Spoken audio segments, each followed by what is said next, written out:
네, 안녕하세요. 뇌과학 저널 리뷰 뇌리 시작하겠습니다. 저희가 이제 네이처 셀 사이언스에 매주 업데이트되는 뇌과학 관련 논문들을 간단히 리뷰해보는 시간을 가지고 있는데요. 오늘은 약간 다른 방식으로 진행을 하게 됐습니다. 특별히 발표를 해주실 감태인 교수님 소개드리겠습니다. 안녕하세요. 카이스트 뇌인지과학과 조교수 감태인입니다. 반갑습니다. 네, 감태인 교수님 저희 이제 학과의 교수님이시고 지금 원래 존스 홉킨스에서도 이제 교수직을 하고 계시고, 예, 맞습니다. 네, 양쪽에서 네. 교수 역할을 하고 계시고, 예, 감태인 교수님 어떤 연구를 주로 하시는지 잠깐 소개해 주시면 좋을 것 같아요. 예, 저는 알츠하이머와 파킨슨을 주로 하는 퇴행성 뇌질환의 메커니즘과 그 질병 치료를 연구를 목적으로 하고 있고요. 다양한 질환을 연구하면서 이런 뇌질환 간에 또한 상호작용이 있을까, 그리고 공통적인 부분과 어떻게 이러한 질병들이 서로 다른 점이 있을까를 기전으로 연구를 하고 거기서 새로운 질병 타겟을 찾아내서 궁극적으로는 질병 치료하는 것을 목표로 연구를 하고 있습니다. 네, 그렇군요. 지금 긴장 많이 하셨어요? 네, 좀 같습니다. 저도 이제 처음에 저희 이제 찍어본 지 얼마 안 됐는데 네. 긴장이 많이 되더라고요. 근데 이제 편하게 하시면 될 것 네. 같고, 그래서 주로 알츠하이머, 파킨슨 같은 퇴행성 질환을 연구를 하시고 또 글리얼셀이나 이런 것들, 에스트로사이트 네. 이런 부분을 또 많이 연구하시죠? 네. 네, 관심 있는 분들은 또 찾아보시면 좋을 것 같고요. 자, 오늘은 저희가 오늘 9월 28일에 사실 한 달 전에 발표됐던 셀 논문들을 살펴볼 겁니다. 저희가 원래는 한 주 혹은 두 주 내에 빠르게 업데이트된 논문들을 리뷰하는 걸 목적으로 하고 있는데, 이번 셀 후에는 유난히 그 뇌과학 관련 논문들, 특히 알츠하이머, 퇴행성 질환 혹은 에이징 브레인이라는 그 이슈로 너무 많은 논문들이 퍼블리케이션이 한꺼번에 됐습니다. 그래서 이번 기회에 한번 셀 저널을 한번 같이 들어가 보면 좋을 것 같아요. 네, 그래서 한번 셀 저널에 한번 같이 들어가 보시죠. 사실 학생분들은 이 저널에 많이 안 들어가 보셨을 것 같고, 이걸 검색하는 법도 처음엔 어색하실 수 있을 것 같아요. 저도 그랬었고. 셀 같은 경우에는 이제 셀닷컴으로 들어가시면 이렇게 나옵니다. 셀프레스라는 이제 큰 회사죠. 셀프레스에 우리는 저널 아티클을 보고 싶기 때문에 이제 저널로 들어가시면 여기 이렇게 많은 저널 이름들이 나옵니다. 여기 제일 앞에 이제 셀이 있죠. 네. 셀 말고도 엄청 많아요. 셀, 캔서 셀, 셀, 케미컬 바이올로지 관련해서 뉴런, 트렌진 뉴로사이언스, 트렌진 이뮤놀로지 해가지고 이 자회사들이, 자매지들이 굉장히 많습니다. 그 중에서도 셀이 가장 영향력 있는 저널이라고 할 수 있겠죠. 이 중에서. 그리고 사실은 어제라고 하면 안 되겠네요. 오늘 찍는 기준으로 봤을 때는 어제 9월 26일에 또 그 새 호가 발간이 됐어요. 그래서 저희가 좀 늦어졌는데, 오늘 저희가 살펴볼 것은 이제 아카이브에 가시면 기존에 발간됐던 모든 이제 셀 논문들을 보실 수가 있습니다. 그래서 이렇게 보시면 여기 이제 어제 최신호는 10월 26일자고 오늘 저희가 살펴볼 저널은 9월 28일자. 자, 9월 28일자 한번 들어가 볼게요. 자, 이렇게 들어가시면 되고, 보통 이제 저널들이 되면 이렇게 커버 이미지가 있지 네, 않습니까? 맞습니다. 이거 혹시 한번 업로드 해보신 적 있으신가요? 하블로 트라이를 해봤었는데 그렇죠. 안타깝게 잘 안 됐습니다. 예. 네. 특히나 그 호에 실리는 논문들 중에서 제일 인상적인 것, 네. 혹은 이제 되게 이미지가 예쁜 것들, 그런 아트웍을 이렇게 표지로 실기도 하고요. 그래서 이 아트웍을 한번 눌러보면 이게 어떤 의미인지 혹시 잠깐 설명해 주실 수 있을까요? 네, 사실 이번 호가 스페셜 이슈로 알츠하이머 디지즈에 관한 연구가 5편이 동시에 출판이 됐는데요. 그 5편을 이제 약간 아우르는 듯한 그 표지 이미지를 이번에 제시를 했어요. 그래서 맞아요. 그게 5편이나 사실 하나의 주제로 퍼블리케이션 되는 게 흔한 일은 아니죠. 아주 흔한 일은 아닙니다. 네. 그렇지만 사실 더 놀라운 점은 그 5편 중에 4편의 코레스폰딩 어서가 모두 똑같다는 점이 사실은 더 놀라운 점이긴 네. 하죠. 예, 뒷부분에 다시 말씀드리겠지만. 네. 그래서 그 중에 이제 그 어서 분들께서 이제 이 논문을 이렇게 표지 RT를 제출하셨는데요. 여기서 얘기하고자 한 바는, 그러니까 저희가 브레인 같은 경우는 highly organized structure죠. 그래서 뉴런이나 혹은 다른 그와의 셀들이 어떤 특정 이제 그 룰을 가지고 이렇게 오르가나이즈 돼 있습니다. 사실 이 그림은 이제 읽어보시면은 스페니쉬 기와, 스페인의 그 기와 모양을 이제 형상화한 것이라고 해요. 그래서 기와가 아주 그러니까 정형적인 어떤 구조를 가지고 이렇게 형성이 되는데, 마치 그런 것처럼 저희 브레인도 다양한 신경세포들이 그런 구조를 이루고 있다. 하지만 치매가 되거나 이런 디스펑션이 되는 상황에서는 이런 구조물들이 무너지면서 이런 이제 치매로 갈 수 있다라는 것을 형성한 그림이라고 할 수 있겠습니다. 그러니까 이게 막 타일들이군요. 그렇습니다. 사실은 스페인에 예. 거기에 이제 뉴런이 있고 얘는 뭐 올리고덴드로사이트가 예. 마일렌을 전하는 것 같고 뭐 마이크로글리아, 마이크로글리아 에스로사이트도 표현이 돼 있고요. 예. 근데 이제 나이 들고 퇴행성 뇌질환에 걸리거나 알츠하이머 같은 병에 의해서 그런 것들이 와해됨을 그렇죠. 표현하는. 예, 뭐 타일이 깨진다거나 네. 그런 구조가 깨지는 이런 것들을 보여주고 있는 그림입니다.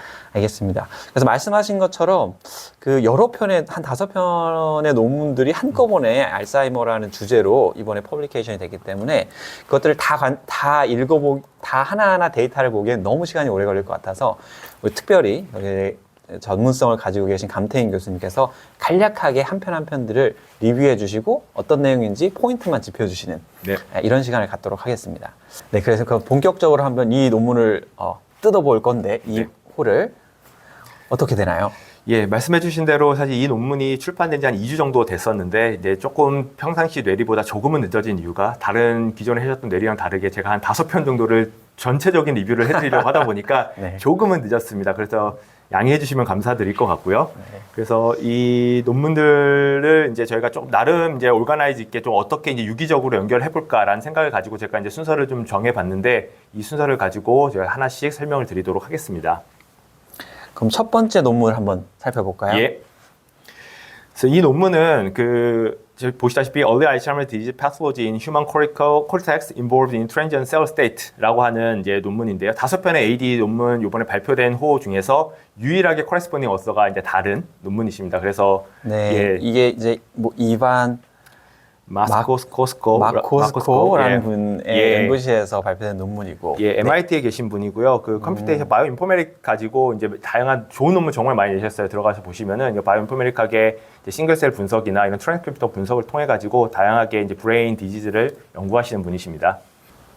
네, 그 이번 호가 알츠하이머를 크게 다루고 있는데, 뭐 우리가 굉장히 익숙한 질병 이름이긴 한데, 네. 이것 어떤 분들은 이제 이게 치매랑 같은 거다, 알츠하이머 치매야 이렇게 생각하시는 분도 있고, 간단하게만 짚어주시면 좋을 것 같은데. 예, 사실 알츠하이머가 치매라고 하는 표현은 사실 맞는 말씀이세요. 이게 근데 치매가 알츠하이머냐라고 하는 다른 말인데요. 치매는 사실 인지 능력이 저하는 현상들을 치매라고 아울러 통틀어서 부르게 되죠. 근데 치매에 다양한 요인들이 있는데 그 중에서 가장 많은 이제 요율을 차지하는 것이 알츠하이머성 치매입니다. 그래서 알츠하이머 치매는 저희가 이제 가장 퇴행성 뇌질환 중에서도 가장 첫 번째로 가장 흔한 질병 중에 하나라고 말씀드릴 수가 있겠고요. 그럼 이제 다른 질병들과 다르게 알츠하이머가 뭐가 특징적이 있을까라고 하면은 2가지 특징이 있습니다. 첫 번째가 아밀로이드 베타 프로테인이라고 하는 단백질들이 뭉쳐지면서 생기는 플렉의 형성. 그리고 타우라는 단백질들이 하이퍼포스포레이션이나 이제 모디피케이션이 일어나면서 응집이 되는 뉴로탱글 이 2가지 현상이 알츠하이머의 대표적인 특징으로 보이게 되고요. 이러한 그 패솔로지와 더불어 인지 능력의 저하가 보이는 질병이 알츠하이머 디지즈라고 할 수 있겠습니다. 그렇군요. 이제 우리가 흔히 얘기하는 치매는 영어로 하자면 디멘시아, 예. 어떤 전체적인 인지 기능이 떨어지는 이런 걸 통틀어서 얘기를 하고, 그렇죠. 예. 그 중에서 가장 우리가 익숙하게 많이 보게 되는 이 치매 질환이 알츠하이머라는 병변을 가지고 있고, 그렇죠. 예. 말씀하신 메커니즘과 연관된 것들을 이제 특별히 그렇게 부르는군요. 네, 맞습니다. 그럼 이 첫 번째 논문은 어떤 내용인가요? 네, 사실 이 논문의 시작은 알츠하이머로 시작을 한 게 아니에요. 그래서 상당히 좀 흥미로운 논문인데요. 뇌질환 중에서 Normal Pressure Hydrocephalus라고 부르는 줄여서 NPH라고 하는 질병이 있습니다. 그래서 이 질병이 뭘까 제가 찾아봤더니 한국말로는 정상압 물외증이라는 거 부르더라고요. 무슨 말인지 전혀 감이 안 오네요. 예, 그러니까 normal pressure, 그러니까 정상압, 뇌가 압력은 똑같이 있는데 뭔가 이제 hydrocephalus, 그러니까 물레처럼 약간 이제 뇌가 이제 약간 몰랑몰랑해졌다, 약간 이런 의미인데요. 이 질환은 그러니까 수막염이나 두부 외상을 겪고 나서 수주에서 혹은 수개월 뒤에 노인들한테 주로 나타나는 질병이라고 알려져 있습니다. 그래서 저희가 뇌 중앙을 보시면은, 그러니까 뇌 중앙 구조 중에 ventricle이라고 하는, 그러니까 약간 빈 공간이 있거든요. 뇌실? 예, 네. 그렇죠. 그 곳에 이제 뇌척수액 CSF가 이제 고이면서 생기는 질병인데요. 이 질병의 이제 특징적인 것들이 이게 치매와 유사한 인지장애, 그리고 보행장애, 그 요실금 같은 이상을 보이는 것이 특징으로 나타나는 뇌질환이라고 합니다. 근데 이 환자들을 사실 이제 치료하기 위해서는 뇌척수액이 이제 쌓였기 때문에 이것을 빼주는 게 당연히 필요하겠죠. 그래서 실제로 이제 그 임상의들께서 션트라고 하는 얇은 튜브를 뇌에 삽입을 하고 이것을 이제 그러니까 주로 이를 배출할 수 있는 지역, 주로 이제 복부 쪽인데요. 복부 쪽으로 연결을 해서 그 뇌 척수액들을 이제 그러니까 뇌 바깥으로 흡수시켜주는 그런 수술을 하게 됩니다. 그러니까 이 논문은 이렇게 조금은 생소한 MPH 질환 환자들이 션트 수술을 받을 때 떼어낸 5분 이내에 아주 프레시한 그 프론탈 콜텍스 바이옵시를 이용한 분석을 했다는 데 특징이 있는데요. 그러니까 그 수술을 하는 상태에서 네. 할 때 그 티슈를 바이옵시, 브레인 예. 티슈를 살짝 떼어내서 그렇죠. 그거 가지고 분석을 했군요. 예, 아마 IRB를 잘 받으시고 테스트를 하셨을 것 같아요. 네. 근데 아까 이 환자의 대표적 증상 중에 하나가 치매와 같은 인지장애라고 말씀을 드렸잖아요. 그래서 이 논문은 MPH 환자 중에서 경증 혹은 중증의 인지 능력의 저하, 즉 다양한 단계의 알츠하이머성 치매 현상을 보이는 환자들의 트랜스크립토믹 체인지를 비교 분석해서 과연 치매가 나타나기 아주 초기 단계의 치매에서는 어떠한 변화가 나타날까를 중점적으로 관찰한 논문이고요. 그리고 이 논문에서는 이거를 Early Cortical Amyloid Response, 줄여서 ECAR라고 명명을 하였습니다. 좀 더 알기 쉽게 이해를 해보자면 결국은 이런 NPH 환자들 그 뇌 수막염 같은 걸 겪는 과정 속에서 이제 CSF에 우리 그 뇌척수액에 문제가 생겼을 때 그걸 치료하는 과정에서 바이옵시를 떼냈고, 그렇죠. 이제 트랜스크립토믹 분석이라고 하셨는데 결국은 우리가 단백질을 만드는 과정은 유전자로부터 mRNA가 합성이 되고 네. 그걸 해석해서 단백질을 만드는데 유전자 자체는 모든 셀이 똑같지만 mRNA는 각 셀마다 다르고, 그렇죠. 이 셀이 어떤 mRNA를 가지고 있는지를 분석하면 이 셀의 특징을 알게 되고, 네, 맞습니다. 또 이 셀이 어떤 상태의 변화를 겪고 있는지 알 수 있기 때문에 이런 것들을 이제 트랜스크립토믹 분석을 한다고 하죠. 네, 맞습니다. 사실 네. 오늘 뒷부분에 소개해드릴 총 5편의 논문들이 모두 싱글 뉴클레이 RNA 시퀀싱이라는 기술을 이용한 다양한 데이터베이스를 분석한 논문들인데요. 각각의 하나의 세포에서 그렇죠. 마다 다르게 발현되고 있는 그 트랜스크립톰들을 맞습니다. 분석을 따로 하는 기술. 저희가 기존에 사실 이 테크닉이 한 10수년 전에 개발되기 이전까지만 하더라도 어떤 브레인 특정 리전에 혹은 특정 셀을 떼어내서 그거버하게 분석을 했었어요. 사실 이 논문, 그러니까 그거에 대한 장점도 분명히 있죠. 약간 시스테믹한 상황하게, 그리고 셀-셀 인터랙션을 이제 조사할 수 있다는 장점이 있는데요. 저희가 이제 그 결과물로 봐왔던 현상들은 사실은 전체 파퓰레이션의 평균값을 보고 있었던 거거든요. 그렇죠. 근데 이제 이 기술이 발견이 되면서 그 각 같은 지역에 있던 같은 세포일지라도 그 세포마다 특이하게 다른 트랜스크립톰을 비교를 하고 각 시그널이 왔을 때 리스폰스가 달라지기 때문에 각 싱글셀 레벨에서 이러한 다양한 변화를 추적할 수 있다라는 것이 이 기술의 핵심이라고 할 수 있겠습니다. 그렇군요. 학교에서 각 반의 평균만 보다가 그렇죠. 한 명 한 명 성적을 보고 맞습니다. 각각의 넌 지금 수학을 잘하고 있고 국어는 못하고 있구나 이런 맞습니다. 분석을 하는. 예. 네, 알겠습니다. 그렇게 그런 하면서 사실 기술들을 저희가 쓰고요. 우열반을 나누듯이 세포 간에도 저희가 이전까지는 나누지 못했던 같은 세포지만 그룹을 지을 수가 있다는 거죠. 트랜스크립션 변화에 따라서. 네. 그래서 이제 이런 것들이 사실 이 기술의 발견으로 사실 브레인 리서치 필드가 아주 디벨롭이 많이 됐다고 볼 수 있겠습니다. 예. 그렇군요. 그래서 뒤에 나오는 모두 5편의 논문 다 사실 이 기술을 굉장히 특징적으로 맞습니다. 쓰고 있고요. 예. 네. 그래서 다시 아까 이제 논문을 돌아가시면 아까 이카라고 부르는 Early Cortical Amyloid Response, Early AD에서 나타나는 패솔로지가 어떻게 이제 일어나는가를 싱글셀 분석을 통한 다음에 이분들이 그 다양하게 컴퓨테이셔널 분석을 통해 가지고 엄청 데이터베이스가 많이 나오겠죠. 왜냐하면 셀을 저희가 보통 이제 수만 개, 수십만 개를 분석을 하기 때문에 그 데이터를 분석을 해서 이 논문에서 궁극적으로 이카의 특징으로 크게 3가지를 정의를 했습니다. 첫 번째로 그 이제 아주 얼리 에이지 단계에서 나타나는 현상으로서 첫 번째 여기서 예. 이카 사실 지금 낯선 단어이기 때문에 맞습니다. 한 번만 더 확인을 하고 가면 예. Early Cortical Amyloid Response. 예. 그러니까 콜텍스에서 초기에 나타나는 아밀로이드의 반응들. 그렇습니다. 아밀로이드는 아까 이게 축적이 어그리게이션이 되는 과정이 이제 알츠하이머를 유발하는 걸 맞습니다. 알고 있었으니까 예. 요거를 분석하는 거군요. 맞습니다. 아까 바이옵시를 프론토 템포럴 콜텍스에 떼놨기 때문에 이제 코리컬 리스폰스라고 얘기를 한 거겠죠. 그렇군요. 예. 그래서 첫 번째 특징으로는 이제 익사이테이터리 뉴런의 서브타입이 하이퍼 액티베이션 되어 있다라는 것과 반대로 특정 이니비터리 뉴런의 감소가 나타난다라는 현상을 보여주었고요. 결과적으로 익사이테이터리 뉴런과 이니비터리 뉴런의 임밸런스가 나타나면서 치매가 유도될 것이다. 초기에는 라는 것을 첫 그래요? 번째로 제시를 했습니다. 예. 그러니까 이제 우리 콜텍스에는 글루타메터직 흥분성 뉴런이 있고 네. 가바르직 이니비션 뉴런이 맞습니다. 있고 이것들이 이제 흥분과 억제를 정확히 밸런스를 잘 조절하는 게 굉장히 중요한데 이 밸런스가 깨지는 게 여러 가지 문제를 일으킨다는 것이 보고가 많이 되어 왔어요. 네, 근데 심지어 이 알츠하이머 병변에서도 맞습니다. 이런 밸런스가 깨지는 게 나타나는데 그 방향은 흥분성 뉴런들은 더 흥분하고 그렇죠. 억제성 뉴런들이 없어지고 네, 맞습니다. 이런 결과인 건가요? 예. 근데 여기서 이제 싱글셀이라고 하는 다시 기술로 돌아가 보면은 이게 모든 파퓰레이션의 이니비터리 엑사이터 뉴런이 증가 감소를 보이는 게 아니라 이분들의 연구에 의하면 그러니까 특정 서브 타입, 그러니까 트랜스크립토막 체인지로 여러 클러스터로 구분을 하였을 때 익사이터리 뉴런 중에서 특정 서브 타입이 증가되는 서브 타입이 있더라. 그리고 이니비터리 뉴런 중에서는 레이어 1이라고 하는 특정 이니비터리 뉴런들이 감소를 하더라라는 것을 특징적으로 제시를 하였습니다. 그렇군요. 예. 그러면 저희가 뭐 그 하나하나의 서브 타입 뉴런들을 확인하기에는 좀 시간이 걸릴 것 같고 맞습니다. 오늘 그렇게 사실은 정리하시는 아직은 그냥 트랜스크립토막 이런 유전자 변화들로 클러스터를 했을 때 이렇게 변화가 된다라는 정도고요. 사실 이것들이 어떻게 펑셔널하게 연결되는지 사실 이 기술의 한계점이라고 저는 볼 수도 있는데요. 어떻게 펑셔널리티와 연결이 되는지에 대한 연구는 이루어져 있지 않습니다. 구체적인 메커니즘이 맞습니다. 어떤 플로우로 일어나는지는 보여주고 있지는 맞습니다. 않고 예. 다만 이제 이런 상황에서 여기쯤에 문제가 있는 것 같아라고 맞습니다. 얘기를 하는 예. 것 같아요.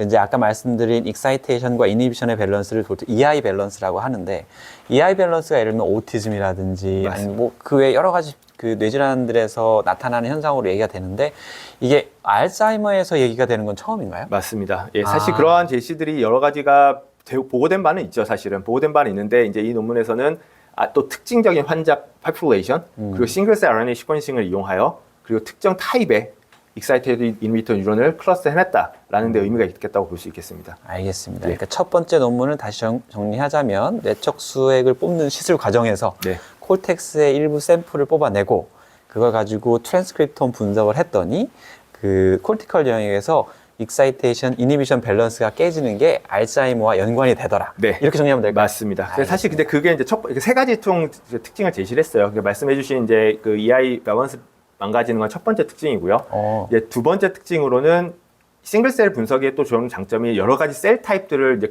구분해낼 수 있다는 점이거든요. 트랜스크립톰이라도. 그래서 두 번째 특징으로는 올리고덴드로사이트라고 하는 그아야 셀과 또는 또 다른 뉴런 타입인 피라미달 뉴런에서 알츠하이머 디지즈의 원인 물질이 아까 아밀로이드 베라 플렉이 중요하다고 말씀드렸잖아요. 그러니까 아밀로이드 베라를 형성하는 데 관련되는 물질이나 혹은 이것이 생성되게 만드는 바로 프로세싱 하는데 관련된 유전자들이 알려져 있습니다. 이런 유전자들이 이들 세포에서 특이적으로 또 증가되어 있더라. 이것이 이제 얼리 AD의 새로운 또 알려지지 않은 피노타입이다라는 것을 두 번째 특징으로 제시를 했습니다. 그렇군요. 이제 올리고덴드로사이트는 그 센트럴 너버 시스템에서 마이리네이션을 그렇죠. 만드는 교세포예요. 맞습니다. 글라이얼 셀인데 그 뉴런과 또 피라미덜 뉴런, 예. 대표적인 이제 글루타메트르 피라미덜 뉴런들 이 두 개의 대상들에서 아밀로이드 베타가 형성되게 되는 과정에 필요한 유전자들의 익스프레션이, 즉 예. RNA 익스프레션이 맞습니다. 증가가 많이 돼 있더라. 네. 이런 발견이 있었고 예. 또 그럼 하나가 더 있다고 하셨는데 그리고 마지막으로 사실 글라이아 세포 중에서 가장 중요한 세포 중에 하나죠. 마이크로글리아라고 하는 세포가 있습니다. 그래서 마이크로글리아에서 뉴로 인플라메토리 릴레이티드 프로세스가 상당히 증가되어 있더라. 사실 뭐 이거는 특별한 얘기는 아니에요. 마이크로글리아가 AD에서 되게 중요한 역할을 하고 이것이 증가되어 있다는 것들은 많이 보고가 되고 있었는데요. 이 특징적인 파퓰레이션의 아주 초기 AD에서도 이러한 마이크로글리아의 뉴로 인플라메토리 리스폰스 진들이 많이 증가되어 있더라라는 것들을 세 번째 특징으로 나타냈습니다. 마이크로글리아는 우리 뇌에 있는 면역 세포라고 생각할 수 있죠. 네. 이제 다 우리의 면역 그 시스템이 BBB를 통과하지 못하고 기본적으로는 네. 그래서 여기는 약간 일종의 면역 프리빌리지라고 많이 맞습니다. 얘기를 하는데 마이크로글리아들이 그런 역할을 하는데 뭐 병변이 생기니까 걔네들 일을 하는 건 당연할 것 같고 네, 맞습니다. 네, 그게 얼리 타임 포인트에서도 관찰이 된다. 네, 이렇게 맞습니다. 정리할 수 있겠네요. 예. 알겠습니다. 그럼 다음 논문으로 한번 넘어가 볼까요? 네, 사실 그 두 번째 논문이 네. 이제 아까 말씀드린 마이크로글리아로 해서 제가 일부러 마무리를 지었었는데요. 그러니까 뇌에는 다양한 세포가 존재하고 그 중에서 뉴런, 신경 세포가 중요한 역할을 담당하는 것에는 당연히 의심의 여지가 없죠. 하지만 이제 뉴런을 서포트하는 것으로 알려진 다양한 글라이아 세포, 마이크로글리아, 에스로사이트, 올리고덴드로사이트를 비롯한 아주 다양한 글라이아 세포들이 그러니까 노멀한 상황뿐만이 아니라 뇌질환 연구에서 많이 강조되고 있습니다. 네, 이 두 번째 논문은 글라이아 세포 중에서 알츠하이머 디지즈에서 마이크로글리아라는 세포의 다양성과 역할에 관한 연구입니다. 마이크로글리아에 좀 더 포커스를 맞습니다. 맞춰서 예. 알츠하이머가 걸리는 상황에서는 마이크로글리아에게는 무슨 일이 생기는가? 맞습니다. 그렇군요. 그리고 이제 이 논문부터는 이분 예. MIT에 있는 피카워 인스티튜트에 있는 리회자이 예. 이분이 코레스폰던스 들어가고 마노리스 캘리스라고 하는 같은 인스티튜션에 계시는 두 분께서 서로 라스트 코레스폰딩을 두 분께서 모두 하시는 네 네. 편의 논문이 이어집니다. 예. 알겠습니다. 여기 좀 더 자세히 그럼 이 논문을 설명해 주시면. 예, 이 논문은 사실 총 443명의 휴먼 서브젝트로부터 얻은 다양한 부위의 뇌조직, 6개 부위를 이용했어요. 프리프론탈 콜텍스, 뭐 히포캠퍼스, 미드템포럴 콜텍스, 그다음에 자이러스, 그다음에 엔토리널 콜텍스, 그다음에 탈라머스라고 하는 6개의 리전을 싱글 뉴클레아 시퀀싱을 통해서 마이크로글리아 트랜스크립톰을 분석한 데이터입니다. 앞서 우리가 설명드렸던 그 방식을 또 비슷하게 썼네요. 맞습니다. 네. 이제 환자 포퓰레이션에 보시면 기존의 많은 알츠하이머 연구들이 사실 여기서는 거의 아까 400명이지만 알츠하이머 환자 220명 가까이, 컨트롤 네. 환자 220명을 사용을 했는데요. 기존의 많은 연구들이 뭐 작게는 수명, 많게는 한 수십 명의 환자 샘플로부터 이제 싱글 뉴클레이 RNA 시퀀싱들을 많이 진행을 해왔었습니다. 근데 그것들을 비교해 보면은 443명이라는 분석이 사실 얼마나 대단한지는 일단은 그러게요. 상당히 의미가 있다고 볼 수가 있겠죠. 예. 그 많은 환자 샘플을 사실 뇌를 열어서 샘플들을 채취를 해야 되는데 네. 그렇게 할 수 있는 기관이 많지 않죠. 예, 사실 그러니까 알츠하이머 환자부터는 사실은 살아있는 환자들은 아니고요. 포스트모르텀 티슈들입니다. 그렇군요. 알츠하이머로 돌아가신 환자들을 이제 포스트모르텀 티슈들을 이제 콜렉션해서 싱글 네. 뉴클레아 시퀀싱을 진행했습니다. 그렇군요. 그래서 그 분석들을 통해서 사실 엄청나게 또 많은 분석이었겠죠. 그래서 이 분석들을 통해서 이제 특징적인 유전자 변화를 보이는 총 12개의 마이크로글리아 스테이트를 보여주었어요. 그러니까 마이크로글리아의 서브타입이 12개로 나뉠 수 있다라는 것들을 제시를 하였고요. 그렇군요. 사실 네. 이제 우리가 뇌라고 하면 뉴런을 먼저 떠올리죠. 네. 뉴런이 일을 하는 것으로. 하지만 거기에는 사실 그거보다 더 많은 글리얼 셀들이 있고 네. 그 중에 또 한 포션은 마이크로글리아입니다. 예. 근데 이제 그 연구가 많이 안 돼 있다 보니까 마이크로글리아는 다 그냥 마이크로글리아라고 생각하는 경향이 있는데 그 안에도 굉장히 다양한 종류의 셀이 있는 거죠. 네, 사실은 기존에 아마 뉴로사이언스에 관심이 있으신 분들께서는 아마 텍스트북에서 배우셨을 거예요. 마이크로글리아가 서브 타입을 나누자면 M1 타입과 M2 타입으로 나눌 수 있다라는 거 보셨을 거고, 뭐 M1 타입은 이제 뭐 뉴로 디젠지 사이토카인을 릴리즈하는 사이토톡식한 약간 마이크로글리아고, M2 타입은 뉴로 프로텍티브한 마이크로글리아라고 배웠었는데요. 이제 기존에 사실 심플한 관점에서 보면 이제 마이크로글리아 두 개의 서브 타입으로만 구분이 됐던 거죠. 이러한 이제 싱글셀 기술들이 나타나면서 트랜스크립톰을 기준으로 마이크로글리아 분리해봤을 때 아주 다양한 서브 타입이 있다고 보고를 하고 있고요. 사실 이 12개가 저는 아니라고 생각합니다. 훨씬 더 많은 우리가 알려지지 않은 서브 타입으로 나눌 수 있다고 생각하지만 이 저자들의 크리테리아로 분석을 했을 때는 12개 서브 타입으로 나눌 수 있다라고 정의를 하면 될 것 같습니다. 그렇군요. 마침 MBTI 해가지고 사람 성격 나누는 느낌이네요. 그렇죠. 예. 근데 얼마나 자세하게 나누기 시작하느냐에 하면 사실 온갖 다양한 세포들이 있긴 할 텐데 그 중에서도 이제 이 논문에서는 그걸 이전에 없던 12가지의 다른 파퓰레이션으로 나눠보는 맞습니다. 예. 그래서 사실 특징적으로 이제 나타내는 3가지 서브 타입을 특히 강조를 했는데요. 그 중에서 이제 뉴런을 서포트하는 것으로 알려진 하나의 카테고리, 그러니까 호메오스테릭 마이크로글리아라고 하는데요. 그 호메오스테릭 마이크로글리아의 파퓰레이션은 알츠하이머 디지즈에서 현저하게 감소되어 있더라라는 것을 이제 첫 번째로 밝혔고요.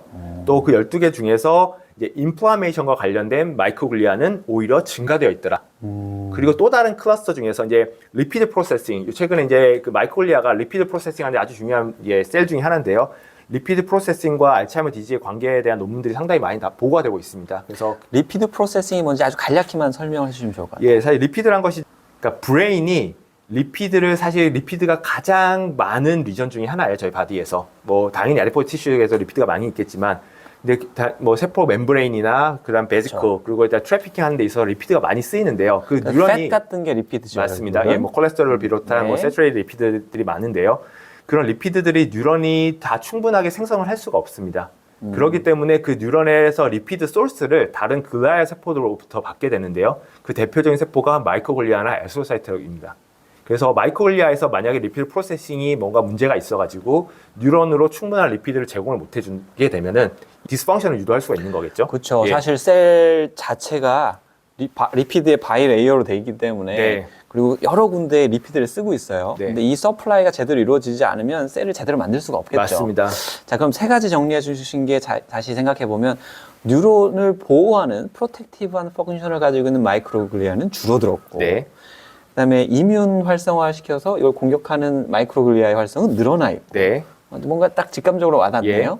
세 번째는 이 리피드 프로세싱에 관련하는 마이크로글리아가 증가되어 있어요. 증가되어 있습니다. 사실 그래서 이게 사실 노멀한, 그러니까 모든 브레인을 저희가 이해할 때는 노멀한 펑션과 패스로지컬 펑션을 사실 좀 구분해야 되는데요. 아까 말씀드린 리피드를 소스로 받는 것들은 노멀한 호메오스태틱한 기능에서 당연히 필요하겠죠. 네. 그런 의미에서 따지자면 호메오스태틱 그 AD 마이크로글리아 감소된 것들이 리피드 소스를 오히려 못 줬다. 왜냐면 당연히 마이크로글리아 펑션을 잘 못할 테니까요. 네. 그렇게 이해하면 될 것 같고요.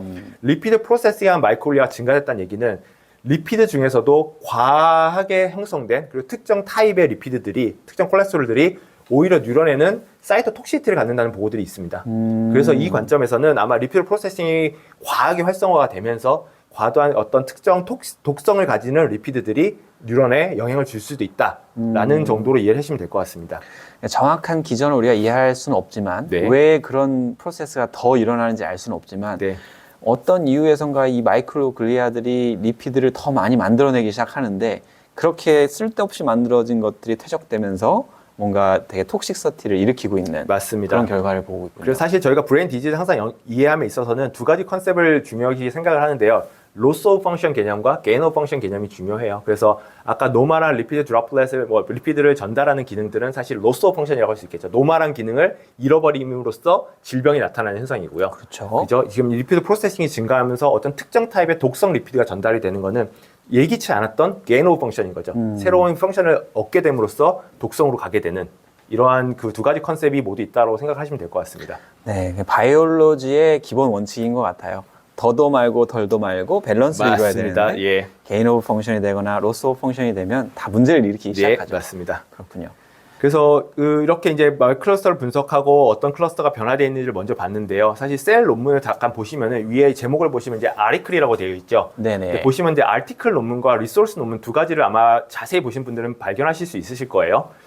리소스 논문이란 것은 사실 이런 데이터, 그 빅 데이터들을 저희가 이제 제공을 하고 나름의 분석을 통해서 이것들을 이제 다른 연구자들이 활용할 수 있게 제시를 하는 데 의미가 있으면 이걸 리소스 페이퍼로 보통이 이제 구분이 됩니다. 근데 이제 저희가 어떤 특정 저자들이 이 빅데이터를 가지고 분석을 해서 거기서 하나의 이제 하이포테시스와 결론을 내서 뭔가 이거 실험적으로 검증이 되면은 이제 아리클이라고 하는 형태로 나오게 되거든요. 근데 이 논문을 보시면 이제 아리클이죠. 네. 그래서 이제 지금까지 사실 뭐 마이크로글리아 분석해서 이러한 서브타입이 변할 수 있다라는 건 사실 리소스예요. 그 다른 연구자들이 이제 그걸 활용할 수 있게 만들어 놓은 건데 이 뒷부분에서 이 논문에서는 그 마이크로글리아 클러스터들의 여러 가지 아까 12개 클러스터가 있다고 그랬잖아요. 이 특징적인 진 네트워크를 가질 텐데 이들을 조절하는 업스트림 트랜스크립션 팩터가 있다라고 생각을 했었고 그래서 그것들을 바이오 인포메틱 분석들을 통해서 나름대로 찾아냈습니다. 그래서 그래서 그러니까 제가 특별한 유전자 이름은 그냥 다양한 유전자 어려운 유전자들이 나왔기 때문에 유전자 이름은 말씀을 안 드릴 텐데요. 그 바이오 인포메틱 분석을 찾아낸 업스트림 트랜스크립션 팩터 이것들이 정말로 실제로 정말 이게 업스트림 팩터가 될 수 있는가를 실험적으로 검증을 했어요. 이 저자들이. 그래서 Human iPSC Derived Microglia Like Cell이라고 하는 이제 휴먼 줄기세포 모델에서 이들 본인들이 찾아낸 트랜스크립션 팩터, 그러니까 감소된 트랜스크립션 팩터들은 알츠하이머 환자에서 오히려 증가시켜 보거나 증가되어 있다고 알려져 있던 트랜스크립션 팩터들을 감소시켜 보는 실험들을 했어요. 근데 결과가 어떻게 됐을까요? 글쎄요. 재밌게도 마이크로글리아 스테이트가 완전히 리프로그램이 되더라고요. 그러니까 마이크로글리아가 예를 들면 아까 호메오스테릭 마이크로글리아가 증가된다고 말씀드렸잖아요. 여러 가지 관련된 유전자들이. 근데 그 유전자들을 조절하는 마스터 레귤레이터를 억제를 해버리니까 이것들이 사실 노멀한 상태로 다시 돌아오는 거죠. 아, 여기서 이제 먼저 짚고 넘어야 할 게 업스트림 트랜스크립션 팩터라는 게 네.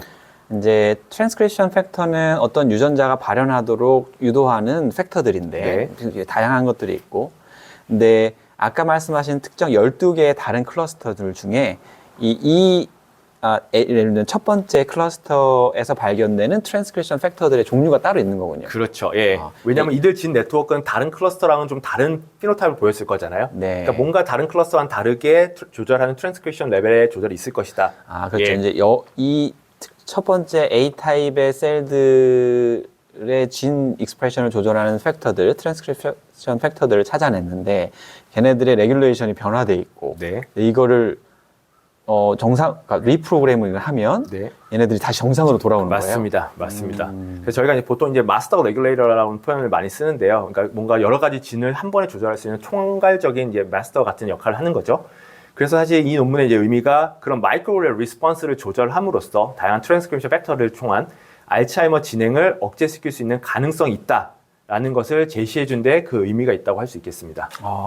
그러면 이거는 일종의 이제 치료의 타겟으로서 의미가 굉장히 크겠네요. 예, 맞습니다. 사실 뭐 궁극적으로 실질적인 치료로 쓰일 수 있냐라고 물어보면 사실 제 대답은 아직은 잘 모르겠습니다. 왜냐하면 사실 마이크롤리아 중에서도 마이크롤리아만 역할을 하는 것도 아니고 그 중에서 특정 서브타입만 또 역할을 하는 것이 아니기 때문에 하지만 이들을 조절함으로써 뭔가 조금 더 좋은 쪽으로 갈 수 있다라는 가능성을 제시해 준 것만으로도 의미가 있다고 할 수 있겠죠. 예. 그렇죠. 이거 이제 큰 틀에서 보면 세포가 하는 일이라는 건 결국은 그 유전자에 써져 있는 시퀀스를 근거로 단백질을 막 만들어내는 일들인데 셀들마다 각기 다른 단백질을 만들어서 다른 역할을 하죠. 맞습니다. 근데 이제 그 초기 단계에 있는 것이 결국은 방금 말씀하신 트랜스크립션 팩터들이고 얘네들을 조절함으로써 이 셀이 가지고 있는 문제를 해결할 수 있다면 사실 이제 마이크로글리아뿐만 아니라 다른 데도 적용이 가능할 수도 있다라는 맞습니다. 가능성을 예, 제시하겠네요. 네, 네. 그렇군요. 네. 그러면 네, 알겠습니다. 그럼 이 두 번째 논문은 이 알츠하이머와 관련해서 특히나 마이크로글리아가 가지고 있는 펑션들에 주목을 했고 기존에 발견하지 못했던 12가지의 다른 카테고리의 마이크로글리아들을 정의를 해놓고 여기서 나타나는 문제들을 그 얼리 트랜스크립션 팩터들을 조절함으로써 되돌릴 수 있는 가능성을 보여준 네. 논문으로 정리를 하겠습니다. 알겠습니다. 네. 그럼 세 번째 논문으로 가볼까요? 예. 자, 세 번째 논문은 이 아까 알츠하이머 디지 환자에서 그러니까 지금 아까는 마이크로글리아에 좀 더 초점을 맞췄었죠. 근데 이 논문은 좀 더 종합적인 트랜스크립션 변화와 그 다음에 셀 타입 스페시픽한 변화를 관찰하기 위해서 또 다른 코홀트의 또 다른 파퓰레이션의 알츠하이머 환자들을 분석을 했어요. 네. 그래서 아까 한 440명 정도 말씀을 드렸잖아요. 그러니까 이 논문에서도 비슷하게 427명 정도의 이제 스테이지별로 초기, 중기, 말기 AD 환자의 프리프론탈 콜텍스, 아까는 6개 리전을 나눴었죠. 이번에는 이제 프리프론탈 콜텍스에서 디지즈 스테이트별로 그 싱글셀을 분석한 논문입니다. 그러니까 하나의 포인트는 이제 디지즈의 스테이트. 그렇죠. 막 알츠하이머가 발병되는 초기부터 이게 막 활성화가 되다가 이제 거의 말기까지 하는 여러 가지 단계에서 네. 샘플들을 채취해서 각 싱글 셀로부터 또 트랜스크립토믹 분석을 하고 맞습니다. 해서 이제 어떤 차이가 있는지를 관찰하는. 그리고 알츠하이머 단계가 진행됨에 따라서 이제 커그니티브 펑션과 제목에서 보시다시피 디멘시아와 그리고 리질리언스 뒤에서 다시 설명을 드릴 텐데요. 이 세 가지 관계가 어떻게 되는지에 대한 그 어떤 유전적 변화가 이들을 이제 야기하는지에 대한 가능성을 제시해준 논문이라고 할 수 있겠습니다. 네, 코그니티브 펑션이 있고 우리 인지 기능 네. 어떻게 잘 생각을 하고 하는 것들, 네, 치매, 디멘시아에 관련된 것, 레질리언스는 어떤 회복성, 탄력성에 관련된 것들이 어떻게 연관이 네. 되는지. 그럼 내용을 조금만 더 자세히 말씀을 해주시면. 이 논문에서 이제 크게 또 3가지 내용 정도로 요약을 드릴 수 있을 것 같은데요. 첫 번째는 초기 환자에 대비해서 중기, 말기 AD 환자에서 아까 초기에 말씀드렸던 익사이테이토리 뉴런에서 그러니까 특정 mRNA 스플라이싱이나 크로마틴 오르가나이제이션 그리고 시냅틱 시그널링의 변화가 관찰이 된다라는 것이 첫 번째고요. 그리고 또 이와 동시에 올리고덴드로사이트에서 콜레스테롤, 리피드 중에 하나입니다. 그 콜레스테롤 메타볼리즘이 변화되어 있다.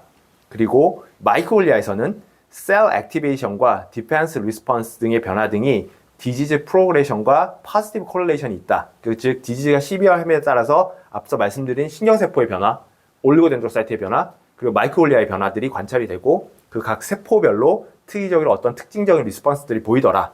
라는 것을 싱글셀을 통해서 발견해냈습니다. 이제 이게 논문이 벌써 3개쯤 되니까 머리에 용량이 좀 부족해지기 시작하는데. 그래서 그 자세한 내용들을 하나하나 짚기에는 좀 무리가 있을 것 같고, 아무튼 이 논문이 전달하는 건 상당히 좀 디스크립티브한 면이 있긴 하네요. 맞습니다. 사실 싱글셀의 한계가 저는 또 그 부분이라고 보는데요. 네. 그게 이제 펑셔널 스터디가 뒷받침되지 않으면은 결국 이제 인포메이티브한 데서 끝나거든요. 그리고 좀 아마 조금 이제 용량의 한계를 말씀하셨었는데 뒤에서 다시 마지막 정리를 해드리겠지만 이 4편의 같은 그룹에서 나온 논문들이 사실 크게 다르지 않다라는 것이 저의 결론이에요. 그래요? 예, 그래서 비슷한 내용들이 계속 반복이 되기 때문에 이 논문에서 특이적으로 얘기하고자 하는 것이 뭐지? 라고 좀 헷갈리실 수도 있을 것 같아요. 예. 그렇군요.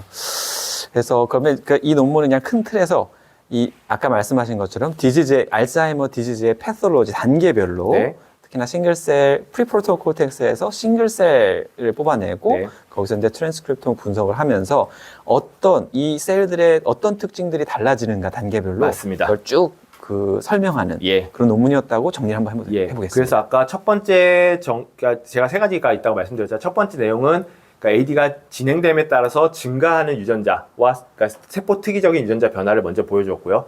두 번째 정의로서는 반대로 AD가 증가됨에 따라서 오히려 감소되는 유전자 세트가 있다라는 것들이 이제 뭐 마이토콘드리아 기능이나 그냥 리피드 메타볼리즘 기능들이 감소되어 있다라는 것들을 제시를 하였고요. 사실 이 논문의 이제 특이점 중에 하나가 이제 resilience라고 하는 표현을 쓰는데요. 혹은 high cognitive function이라는 제목에 있죠. AD 환자들 중에서 그러니까 AD 패솔로지, 제가 처음에 AD 패솔로지는 두 가지로 정의된다고 말씀을 드렸잖아요. 아밀로이드 베타 플락과 타우 탱글. 근데 이 패솔로지가 존재를 하면은 당연히 알츠하이머 디지즈 환자여야 되는데 이상하게도 인지 능력이 저하되는 것이 안 보이는 그룹들이 존재를 해요. 그래서 이 환자들을 저희가 이제 high cognitive resilience to AD pathology라고 부릅니다. 제목에 나온 것처럼. 그럼 이 환자들이 왜 이렇게 치매 패솔로지가 나타나는데도 인지 능력이 저하는 보이지 않을까? 라는 데서 이제 이 그룹 이제 그 파퓰레이션 중에서 그들을 분석을 했고요. 그래서 그 결과로서 이들 그룹에서는 그러니까 이니비터리 뉴런 중에서 두 개의 특징적인 서브타입을 찾아냈고 그 네. 서브타입들이 원래 아까 초기 첫 번째 논문에서 이니비터리 뉴런의 감소가 AD에 중요하다고 말씀드렸잖아요. 얼리 단계에서도.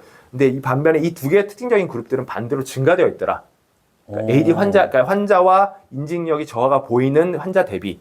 그래서 아마 이 이니비터의 두 뉴런의 클러스터가 아마 그런 리질리언스에 중요할 수 있지 않을까라는 것을 서제스션 했습니다. 예. 그렇군요. 그 세 가지를 다시 제가 이해한 걸 얘기해 보자면 뭐 사실 어떤 문제가 생겨서 유전자가 정상에서부터 늘어나는 건 항상 있고 감소하는 것도 있고 네. 그런 정보들은 결국은 이 후속 연구를 하는 분들 이 연구자들뿐만 아니라 또 다른 연구진들에게도 큰 정보가 될 것 같아요. 맞습니다. 그거 찾아가지고 얘는 왜 이렇게 됐을까 분석을 하면 또 될 것 그렇죠. 같고 이 제목에서 보는 것처럼 코릴레이션이죠, 정확히. 그렇군요. 예.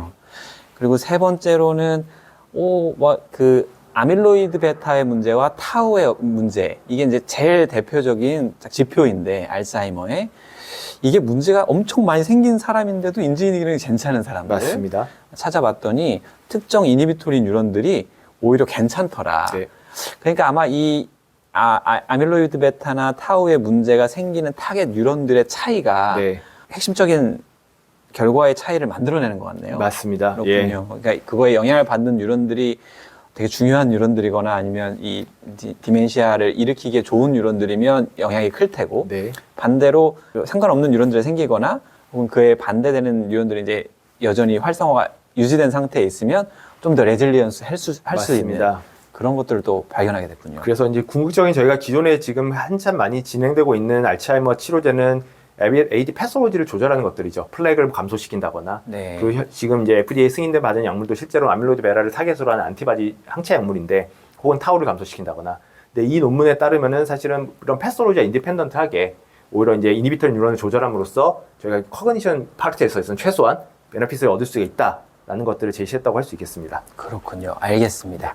자, 그럼 네 번째 논문을 한번 보도록 하겠습니다. 네. 시청하시는 분들도 이게 논문이 막 여러 개를 한꺼번에 다루다 보니까 힘드실 수 있는데 그래도 한번 이 기회에 끝까지 한번 가보도록 하죠.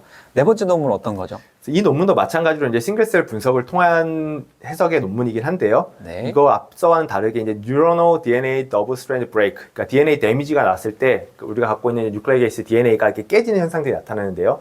이것이 어떻게 이제 치매와 연관이 될 수 있을까를 중점적으로 분석한 논문입니다. 그러니까 DNA는 사실 더블 스트랜드로 되어 있어요. 이렇게 쭉 네. 연결이 돼서 꼬여 있는데 이것들이 이렇게 끊기는 거죠. 그렇죠. 이렇게 풀어주면 안 되는데 사실 그렇죠. 예. 큰 문제가 생길 것 같은데 이제 이런 상태가 결국은 이제 알츠하이머와 같은 뉴로 디제너레이션을 일으킨다. 네. 이런 이야기인가요? 사실 저희가 이 더블 스트랜드가 브레이크 되는 것들은 일반 노멀한 상황에서 저희가 에이징이 되면서 너무 자연스럽게 많이 나타나는 현상이에요. 저희가 외부로부터 그런 스트레스를 많이 받기 때문에 다양한 인바이러먼털 팩터를 통해서 일어나는데 정상적인 세포라면은 이것들이 잘 큐어가 돼야 됩니다. 그래서 뭐 바이올로지에서 배웠다시피 뭐 익시전 리페어 시스템, 뭐 리컴비네이션 같은 것들을 통해서 다양한 세포가 사실은 이거를 큐어하는 메커니즘을 가지고 있거든요. 맞아요. 그러던데 에이징이나 혹은 이제 AD 환경이 되면은 이러한 레스큐 메커니즘도 망가지고 이러한 브레이크 자체도 증가되면서 결국엔 신경세포 데미지가 축적될 수 있다라는 것이 이 논문의 핵심입니다. 우리가 노출되는 많은 스트레스에 의해서 이제 DNA 데미지가 오는데 네. 또 이제 수면하는 어떤 연구들에서는 수면하는 잠을 자는 동안에 이런 데미지들이 이제 고쳐지고 네. 그래서 회복을 하고 맞습니다. 근데 이제 나이가 들면 들수록 이 과정이 잘 안 되게 되죠. 네. 이것이 아예 멈추게 되면 이제 죽게 되는 네. 이렇게 되는 건데 그런 내용이군요. 네, 그래서 뭐 이 논문은 사실 조금 더 뭐 이제 너무 복잡하실 테니까 네. 조금 더 간단하게만 설명을 드리자면 뭐 제목이 다예요. 사실 그런 이런 것들이 싱글셀 분석을 통해서 뉴런과 올리고덴드로사이트에서 그런 DNA 데미지가 증가하고 그다음에 DNA 레피어 시스템이 망가져 있다라는 걸 보여주고 이것이 궁극적으로는 제목에 보는 것처럼 지놈 스트럭처 베리에이션과 그다음에 지놈이 저희가 3D 스트럭처를 가지게 되죠. 이 3D 스트럭처를 갖는 것들을 망가뜨림으로써 이제 뇌질환 알츠하이머의 중요한 원인이 될 수 있다. 컨트리뷰션 할 수 있다라는 내용입니다. 그렇군요. 지놈 스트럭처 베리에이션이라는 거는 지놈이 서로 그러니까 결국 DNA가 막 꼬여서 네. 히스톤 단백질과 연결돼 가지고 크로마틴을 형성하고 이렇게 가는데 네. 이게 그냥 리니어하게 한 줄로 있는 게 아니라 또 3D 구조도 형성을 한단 말이죠. 맞습니다. 근데 이게 여기저기 자꾸 끊기고 그러면 그 구조가 원래 있던 구조가 아니라 다른 형태로 변할 거고요. 맞습니다. 그럼 이렇게 3D 구조가 변한 것 자체가 뉴로 디제너레이션과 관련이 있다라는 걸 보여주는 네. 내용이네요. 맞습니다. 사실 그렇군요. 실제로 저는 이 논문을 사실 되게 재밌게 읽었는데요. 저희가 2018년도에 사이언스에 발표를 했습니다. 저희 그룹에서. 그래서 알츠하이머뿐만이 아니라 파킨슨 디지즈에서도 이제 DNA 데미지가 증가되는 것이 파킨슨 디지즈의 패소제네시스 시작에 되게 중요할 수 있다라는 것을 저희도 보고 하였거든요. 그리고 이 논문과 그리고 다양한 이제 에이징 이런 논문들을 봤을 때 이런 노화와 관련된 질환들의 약간 커먼한 이런 센스로서 이제 더블 스트랜드 브레이크가 중요하지 않을까라는 개인적인 생각을 좀 하고 있습니다. 그렇군요. 알겠습니다. 네. 그럼 이런 논문 이렇게 짧게 간단히 요약하는 건가요? 네. 알겠습니다. 그리고 마지막 논문이네요. 예, 마지막은 이제 Epigenomic Dissection of Alzheimer's Disease라고 시작을 하는데요. 이렇게 셀 타입 스페시픽하게 이 논문은 앞서 논문들은 이제 싱글셀 RNA 시퀀싱을 했었죠. 근데 이 논문은 싱글셀 RNA 시퀀싱과 싱글 뉴클레이 에이텍식이라고 하는 방식을 결합을 했습니다. 이 에이텍식이라는 거는 저희가 이제 크로모좀 구조를 보면은 뭐 U 크로모좀과 헤테로 크로모점이 있죠. 뭐 오픈 스트럭처와 클로즈 스트럭처. 그리고 오픈 스트럭처가 히스톤에 의해서 말려져 있는 크로모점들이 풀려 있을 때 거기서 진의 활성화가 더 많이 되고 이제 쌓여 있는 클로즈 스트럭처에서는 이제 뭐 진 익스프레션이 덜 된다라는 것들이 있는데요. 네. 에이텍 시퀀싱이라고 하는 것은 오픈된 스트럭처 이 유전자가 과연 어떤 스트럭처에서 왔을까? 오픈된 스트럭처에서 왔나? 혹은 클로즈 스트럭처에서 왔나? 그런 것들을 다이섹션 해낼 수가 있습니다. 그래서 이제 그걸 이제 에피지놈이라고 얘기를 하는데요. 그러니까 유전자의 익스프레션이 활성화된 부위를 저희가 조절을 찾아낼 수 있는 거죠. 거기에 있는 모디피케이션과 더불어. 예.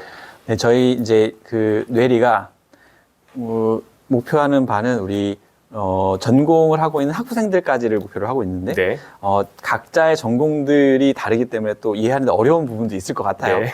이제 DNA의 구조를 생각을 해보면 이제 DNA가 쭉 가다가 히스톤이라는 단백질에 돌돌 말려 있고 네. 이제 이게 반복됩니다. 네. 근데 돌돌 말려 있어서 꽉 막혀 있는 데들은 여기에 있는 유전자들을 카피해내기가 너무 어렵고 근데 그게 잘 노출되어 있는 곳들은 카피해내서 단백질을 만들어내기 좋단 말이죠. 네. 그래서 셀들마다 어떤 시퀀스들, 어떤 진이 밖에 노출이 잘 되어 있을 것인가가 굉장히 중요한 문제인 네. 거예요. 이제 그 에이텍 시퀀싱이라는 거는 어떤 진들이 어디에 위치되어 있는가, 그렇죠. 그래서 잘 노출이 되어 있는가, 혹은 잘 쌓여 있는가, 예. 감춰져 있는가 이런 것들을 분석할 수 있는 기법이라는 맞습니다. 거죠. 그래서 사실 에피지놈이라고 하는 것들이 저희가 유전자 레벨을 조절하는 데 있어서 여러 가지 방법들이 있겠죠. 근데 가장 흔한 방법은 아까 처음에 말씀드린 트랜스크립션 팩터들이 얼마나 잘 와서 달라붙느냐에 따라서 mRNA 레벨이 줄어들고 감소될 수가 있을 거고요. 그런데 이제 에피지놈이라고 하는 것들은 그 외에 그 히스톤 단백질 혹은 크로모점의 모디피케이션들이 이 유전자 활성들을 조절할 수가 있습니다. 그 예로 뭐 히스톤의 아실레이션이라거나 또 DNA 이제 메실레이션 이러한 다양한 모디피케이션들이 그 유전자 레벨을 조절하는데도 되게 중요한 역할을 하는데요. 그렇군요. 트랜스크립션 팩터들이 와서 직접 트랜스크립션 하는 것도 있지만 네. 말씀하신 것 같은 팩터들이 에피제노틱한 팩터들이 얘네들을 노출을 시킬 건가 말 건가를 자꾸 조절을 하고 있다는 얘기고요. 그러한 분석들을 해내는 것을 이제 에피지노믹 혹은 에피지놈이라고 부르는데요. 이 논문은 그래서 아까 그러니까 싱글 뉴클레이 RNA 시퀀싱을 통한 트랜스크립톤 분석과 그리고 이제 싱글 에이텍스익을 통한 에피지놈 분석을 두 개를 멀지를 해서 좀 더 다양한 이제 해석을 해보자 노력을 했다. 그래서 이제 여기 아까 말씀드린 리소스 논문으로 나온 거죠. 그렇군요. 그래서 예. 와, 그러니까 이번 기획 기사를 통해서 그 셀 수준에서 예.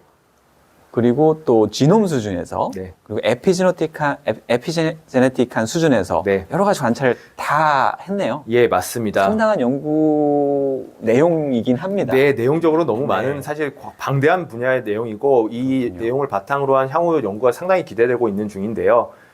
다시 이 논문을 잠깐 마지막으로 결론을 드리자면 이 논문에서는 이제 excitatory neuron 아까 반복적으로 나오는 그 흥분성 뉴런에 대해 초점을 맞춰서 그 흥분성 뉴런에서 나타나는 점진적인 에피지놈의 변화가 그러니까 이 논문에서 제목에서 보시면 에피지노믹 이로션이라는 표현을 썼죠. 그러니까 이 단어가 사실 이게 부식, 침식을 의미하는 단어인데요.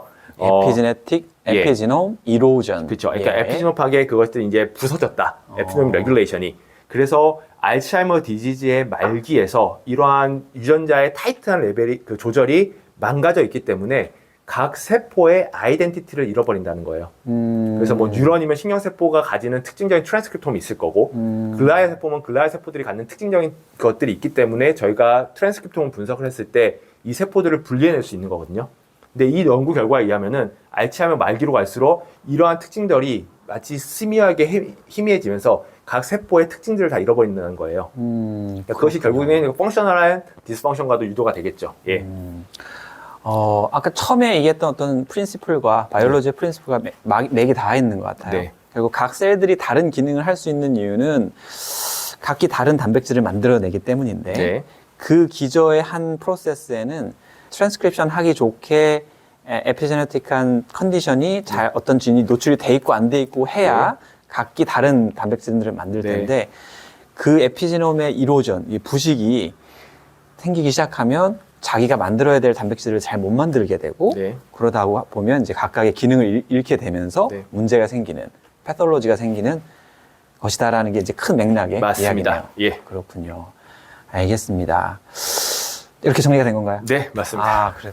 알겠습니다. 오늘 사실 5개의 논문을 쫙 훑어보느라고 굉장히 이제 듣는 분들도 따라오기 쉽지 않을 수 있었을 것 같습니다. 하지만 사실 이 논문들을 저희가 직접 읽다 보면 일주일 이상 걸릴 것 같은데 네. 그래도 이렇게 빠르게 정리해 주셔가지고 알츠하이머에 대해서도 공부를 했고 최신의 이제 알츠하이머에 대한 연구가 어떤 방향으로 어떻게 진행되고 있는가, 특히 이제 각 싱글 셀들에서의 이제 트랜스크립토믹 분석 혹은 에피제네틱한 분석 이런 것들을 샘플을 많이 모아서 어떤 병변들이 어떤 문제 패톨로지들이 이런 알츠하이머와 연결이 되고 있는지에 대한 그런 연구들이 진행되고 있다는 걸 우리가 알 수 있게 됐습니다. 네, 맞습니다.